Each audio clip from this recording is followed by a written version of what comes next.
15 साल की प्राची राणा हिमाचल के ऊना डिस्ट्रिक्ट की रहने वाली थी। प्राची अपने माँ बाप की इकलौती संतान थी और 10th स्टैंडर्ड में पढ़ रही थी।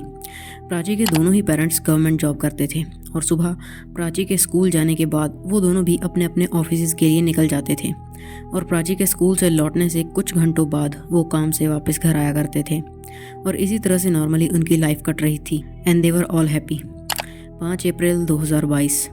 रोज़ी की तरह आज भी प्राची के मॉम डैड सुबह अपने काम पर चले गए, मगर प्राची आज घर पर ही रुकी क्योंकि उसके बोर्ड के एग्ज़ाम्स चल रहे थे और आज उसकी छुट्टी थी, तो वो पूरा दिन बैठकर अपने अगले एग्ज़ाम की तैयारी करने वाली थी। तो खैर ऑफिस में अपना सारा काम ख़त्म करने के बाद शाम के लगभग 5 बजे प्राची की मम्मी घर वापस लौट आई। बट घर पर आकर वो देखती हैं कि उनके घर का दरवाज़ा खुला हुआ था, जो कि उन्हें काफ़ी अनयूजुअल लगा क्योंकि हर रोज़ जब भी प्राची घर पर अकेली होती थी तो वो सेफ्टी के लिए डोर को अंदर से लॉक करके रखती थी। तो खैर प्राची की मम्मी अंदर घर में जाकर प्राची को आवाज़ लगाती हैं, लेकिन सामने से प्राची का कोई भी रिस्पॉन्स नहीं आता, जो देखकर उसकी मम्मी को अब चिंता होने लगती है और वो जैसे ही प्राची के कमरे की तरफ जाने लगती हैं और कुछ कदम आगे बढ़ाती हैं तो उनकी चीखें निकल जाती हैं क्योंकि उनकी आंखों के सामने उनकी इकलौती बेटी की लाश खून से लथपथ नीचे फर्श पर पड़ी हुई थी और नीचे फर्श पूरा प्राची के खून से कवर हो चुका था। प्राची की मम्मी को कुछ समझ नहीं आ रहा था कि ये सब क्या हो गया उनकी बेटी के साथ, और वो वहीं अपनी बेटी से लिपट कर रोने लगी और उनकी आवाज़ें सुनकर कुछ ही मिनटों में सारे आस पड़ोस के लोगों ने उनके घर के बाहर भीड़ जमा कर ली और घर में प्राची की लाश देखकर हर कोई शॉक में था। और इसी बीच कोई शख्स पुलिस को भी इस बारे में इन्फॉर्म कर देता है। पुलिस तुरंत मौके पर पहुंचती है और बॉडी को पोस्टमार्टम के लिए भिजवा देती है और पूरे घर की अच्छे से छानबीन करने में जुट जाती है। इसी बीच पुलिस नोट करती है कि घर में एंटर होने के लिए 2 दरवाजे थे, लेकिन किसी भी दरवाजे पर फोर्स्ड एंट्री के कोई भी निशान नहीं थे, जिसका मतलब ये था कि घर में जो भी शख्स आया होगा प्राची उसे जानती थी, इसीलिए प्राची ने ही उसके लिए दरवाज़ा खोला होगा। पुलिस वहाँ मौजूद लोगों से भी पूछताछ करती है कि कहीं किसी ने प्राची के घर में किसी को आते जाते देखा हो, लेकिन पुलिस के हाथ कोई सुराग नहीं लगता। जिसके बाद पुलिस प्राची के घर के आसपास लगे सीसीटीवी कैमरास की मदद से इस केस को क्रैक करने की कोशिश करती है, but to their bad luck आसपास में लगा कोई भी सीसीटीवी कैमरा काम ही नहीं कर रहा था और वो कैमरास वहाँ पर बस शो के लिए लगाए हुए थे। तो पुलिस के हाथ एक बार फिर से कुछ नहीं लगता। पुलिस हर पॉसिबल एंगल से इस केस को सॉल्व करने की कोशिश कर रही थी कि कहीं प्राची के परिवार की किसी से कोई पुरानी दुश्मनी हो या प्राची का कोई लव अफेयर या फिर चोरी के इरादे से किया गया कत्ल। बट पुलिस हर एंगल में नाकामयाब रही, जिसके कारण पूरे जिले के लोगों में पुलिस के खिलाफ गुस्सा बढ़ रहा था। जगह जगह लोग कैंडल मार्च निकाल रहे थे और प्राची के लिए जस्टिस की मांग कर रहे थे, जिस वजह से पुलिस पर भी प्रेशर बढ़ रहा था और उन्हें कैसे भी करके जल्द से जल्द प्राची के हत्यारे का पता लगाना था। जिसके बाद पुलिस एक प्लान बनाती है और सिविल ड्रेस में एक पुलिस वाले को प्राची के घर की ओर जाने वाले रास्ते पर मौजूद हर एक दुकान पर भेजती है। और सिविल ड्रेस में ये जो पुलिस वाला था ये हर दुकान पर सामान लेने के बहाने से जाता था और वहाँ पर मौजूद दुकानदार से बातों ही बातों में प्राची के मर्डर की बात छेड़ लेता था, इस उम्मीद में कि शायद कहीं से कुछ सुराग मिल जाए। एंड लकीली पुलिस का ये प्लान काम कर जाता है और एक दुकानदार उस पुलिस वाले को बताता है कि मुझे तो इस प्राची के कत्ल में उस आसिफ मोहम्मद का हाथ लगता है, क्योंकि जिस दिन ये सब हुआ था उस दिन मैंने उस आसिफ को बड़ी हड़बड़ी में यहाँ गली से जाते हुए देखा था और वो उसी ओर से आ रहा था जिधर प्राची का घर था। और ये बात सुनकर पुलिस वाले के कान खड़े हो जाते हैं और पुलिस अब इस आसिफ मोहम्मद के बारे में पता करना शुरू कर देती है और तब उन्हें पता चलता है कि आसिफ 23 साल का एक लड़का है जो कि उसी एरिया में रहता है। कुछ सालों पहले वो एक प्लम्बर की जॉब किया करता था, जिस दौरान उसने प्राची के घर में भी प्लम्बिंग का काम किया था,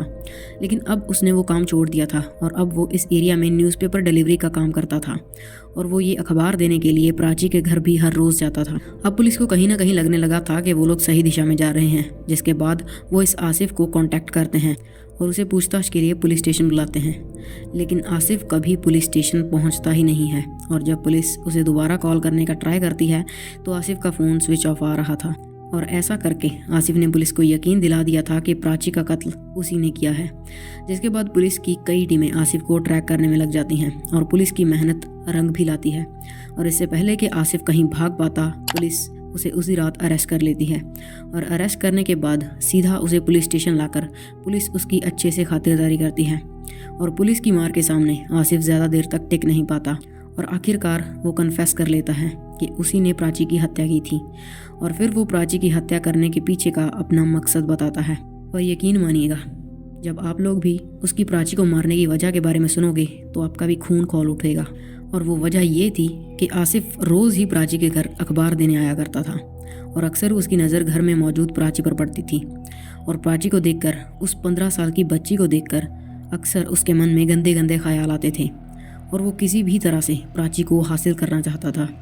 इसके लिए उसने एक दो बार प्राची को प्रपोज भी किया था, लेकिन प्राची ने उसे साफ साफ मना कर दिया था। मगर आसिफ के लिए प्राची को हासिल करना अब उसकी ज़िद बन चुकी थी और प्राची की मर्ज़ी उसके लिए कोई मायने नहीं रखती थी। इसीलिए वो 5 अप्रैल की दोपहर को न्यूज़पेपर का बिल देने के बहाने प्राची के घर गया,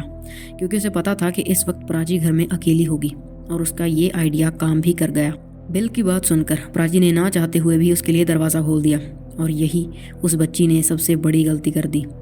घर में दाखिल होते ही आसिफ प्राची से गलत हरकतें करने लगा, जिसका ऑब्वियसली प्राची ने विरोध किया और वो आसिफ को धकेल कर खुद से दूर कर रही थी। मगर आसिफ फिर भी ज़बरदस्ती खुद को उस पर थोपने में लगा हुआ था, लेकिन प्राची उसे किसी भी हालत में खुद पर हावी नहीं होने दे रही थी। और इसी बात पर आसिफ की ईगो हर्ट हो गई और उसे प्राची पर बहुत गुस्सा आया। इतना गुस्सा कि उसने पास ही के टेबल पर पड़ा एक पेपर कटर उठाया और प्राची के गले और छाती पर उसे बड़ी ही बेदर्दी से वार करने शुरू कर दिए। और उसके दर्जनों वारों के सामने प्राची बेचारी टिक न सकी और वहीं फर्श पर ढेर हो गई और अगले कुछ ही सेकंड्स में तड़प तड़प कर उस मासूम की मौत हो गई। प्राची को मरा हुआ देखकर आसिफ ने वो कटर अपने साथ लिया और प्राची के घर से जल्दबाजी में भाग गया। और ये वही वक्त था जब उसे एक दुकानदार ने उस गली से जाते हुए देख लिया था एंड एट द एंड वो पकड़ा गया। आसिफ के खिलाफ चार्जशीट फाइल कर दी गई है, but the decision is yet to come. So yeah, this was our today's case. If you find this video informative, please drop a like and do check out this video popping on the screen and do subscribe this channel for more such content. फिर मिलेंगे.